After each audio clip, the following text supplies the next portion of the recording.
Hello दोस्तों, नमस्कार। आपका स्वागत है अपने ही YouTube channel a strong math 2.2 में। ठीक है, आज हम बताने वाले क्लास 8वां का मेधा छात्रवृत्ति।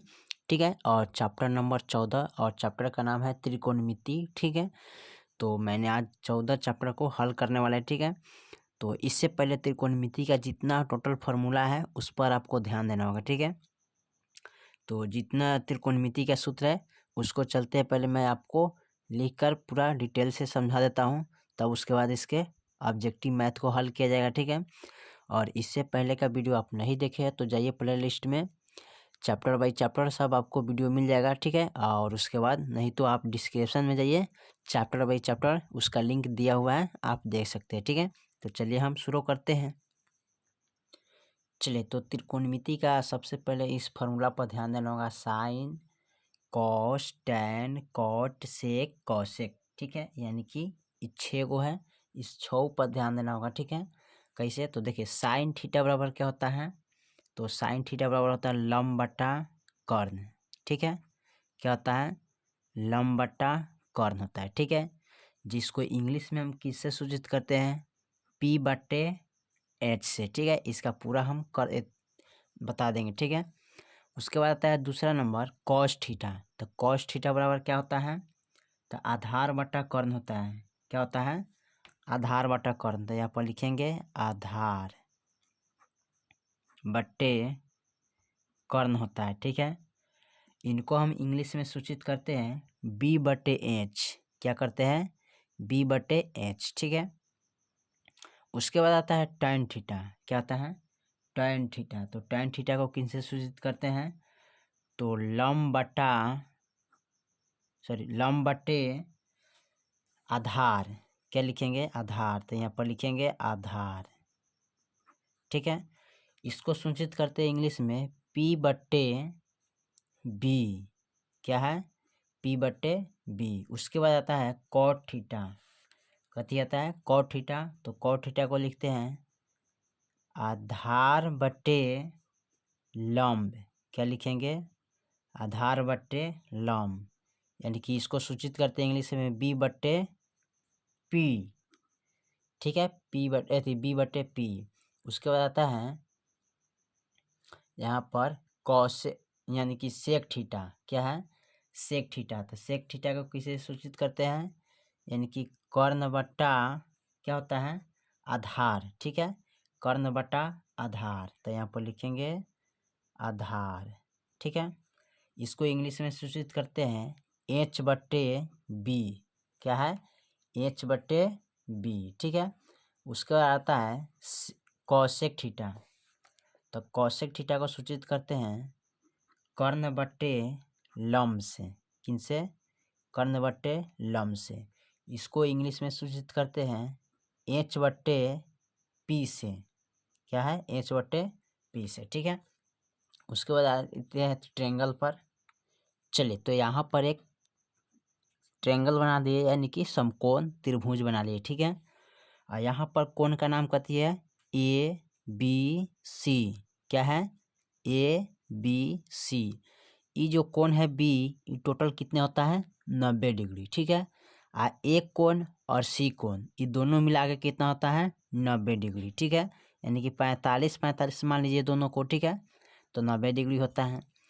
तो ए से सी तक इसको क्या बोलते हैं? इस रेखा को कर्ण बोलते हैं। क्या बोलते हैं? कर्ण बोलते हैं। ए से सी तक रेखा को क्या बोलते हैं?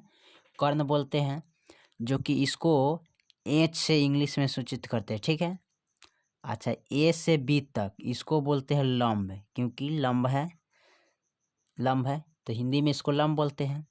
इंग्लिश में इसको पी से सूचित करते हैं, यानी कि परपेंडिकुलर।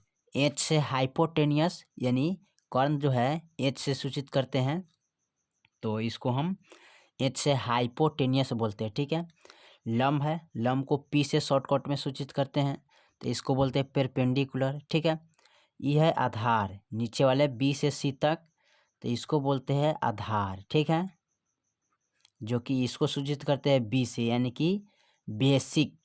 ठीक है, बी से बेसिक, तो ये हो गया आधार। ठीक है, इसलिए यहाँ पर हम लंब बटा कर्ण, यानी कि लंब हो गया पी, कर्ण हो गया एच, इसी तरह बैठा के इसका सूचित कर दिया। ठीक है, चलिए इसका एक फॉर्मूला आता है, जैसे कि आपको निकालना पड़ता है कॉर्न स्क्वायर बराबर। ठीक है, कॉर्न स्क्वायर बराबर होता है लंब स्क्वायर प्लस आधार स्क्वायर। ठीक है, कॉर्न बराबर क्या होता है, लंब स्क्वायर प्लस आधार स्क्वायर। ठीक है, उसके बाद दूसरा आता है, जैसे इसका कॉर्न का स्क्वायर हटा देते हैं।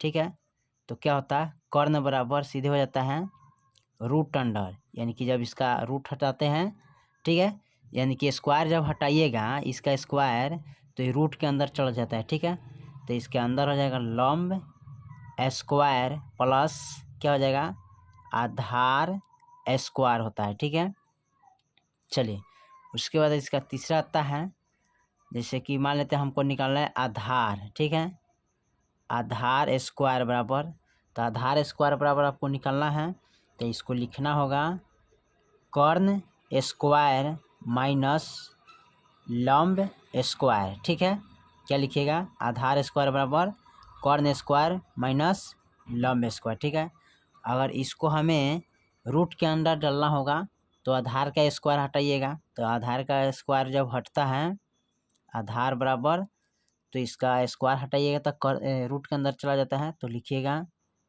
कॉर्न स्क्वायर माइनस लंब स्क्वायर। ठीक है, याद रखिएगा, बहुत इंपॉर्टेंट फार्मूला है, ये सारा फार्मूला का यूज होता है मैथ में। ठीक है, उसके बाद 5 में दिया है लंब, तो लिखेंगे लंब स्क्वायर बराबर, तो ये होता है कॉर्न स्क्वायर माइनस आधार स्क्वायर। ठीक है, अगर लंब का स्क्वायर हटाएंगे तो ये हो जाएगा आपका सीधे लंब बराबर, यानी कि रूट के अंदर चला जाता है। ठीक है, तो रूट के अंदर चला जाएगा तो इसको लिख सकते हैं कॉर्न स्क्वायर, ठीक है, माइनस आधार स्क्वायर। ठीक है, कितना लिखिएगा, कॉर्न स्क्वायर माइनस आधार स्क्वायर। ठीक है, ये आपका इतना बहुत इंपॉर्टेंट फार्मूला है। ठीक है, चलिए उसके बाद फिर चलते हैं अगला ट्रायंगल में।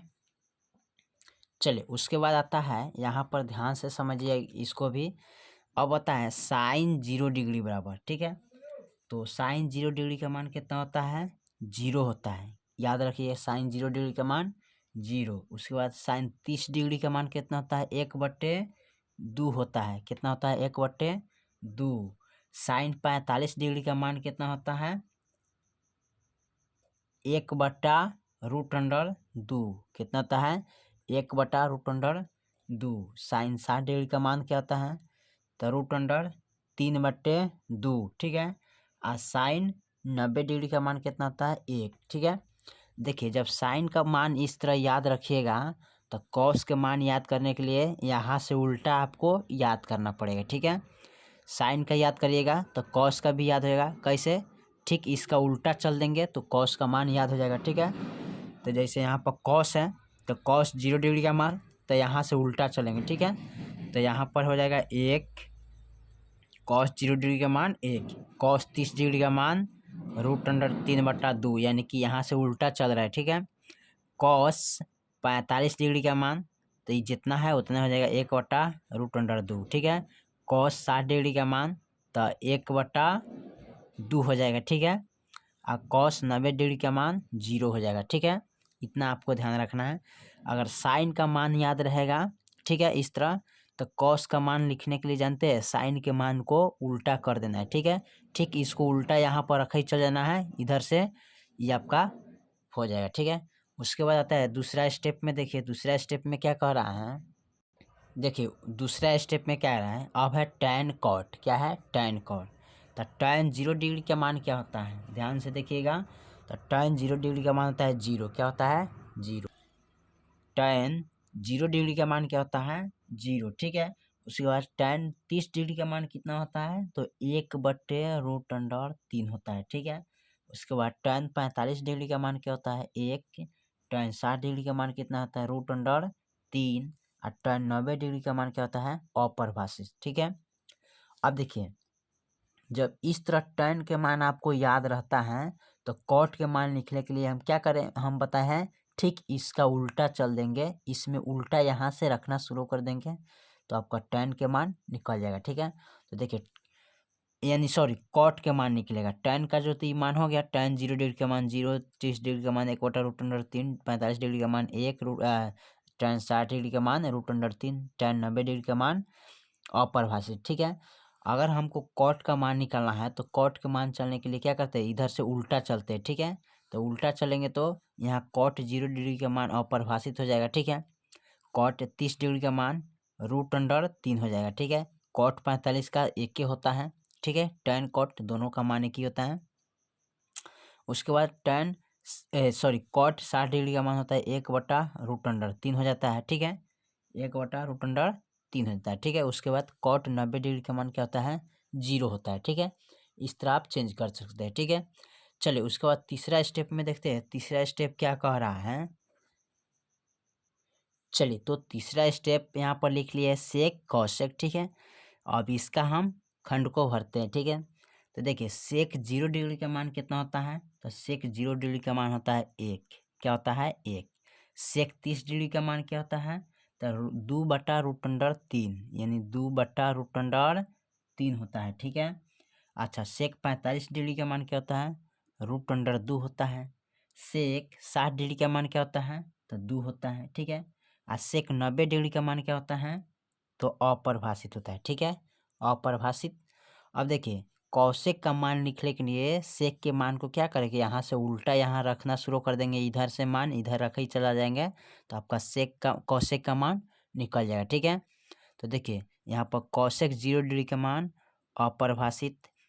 ठीक है, कौशिक 30 डिग्री का मान 2 हो जाएगा, और कौशिक 45 का मान क्या हो जाएगा, √2, और कौशिक 60 डिग्री का मान 2/√3 हो जाएगा। ठीक है, और उसके बाद कौशिक 90 डिग्री का मान 1 हो जाएगा। ठीक है, देखिए इसको याद रखिएगा तो आप कौशिक का मान याद हो जाएगा। ठीक है, कैसे, तो इसका मान जो है ना कौशिक का, उसको सेक का जो मान है उसको उल्टा रखेंगे तो कौशिक का मान निकल जाएगा। ठीक है, तो देखिए तीसरा स्टेप तक मैंने आपको पूरा डिटेल तरह से समझा दिया। ठीक है, आप इसको याद कर लीजिएगा क्योंकि आगे चलकर मैथ में बहुत ज़रूरी होता है इसको बनाना। ठीक है, और इन पर भी थोड़ा ध्यान दीजिएगा, इन पर भी थोड़ा ध्यान दीजिएगा, ट्रायंगल पर भी थोड़ा ध्यान दीजिएगा। ठीक है, और इससे पहले का वीडियो नहीं देखे तो जाइए आप प्लेलिस्ट में या वीडियो के डिस्क्रिप्शन में पूरा लिंक डाल दिए। ठीक है, जाके वहाँ पर भी देख सकते हैं और चैप्टर बाई चैप्टर डाल चुके हैं। ठीक है,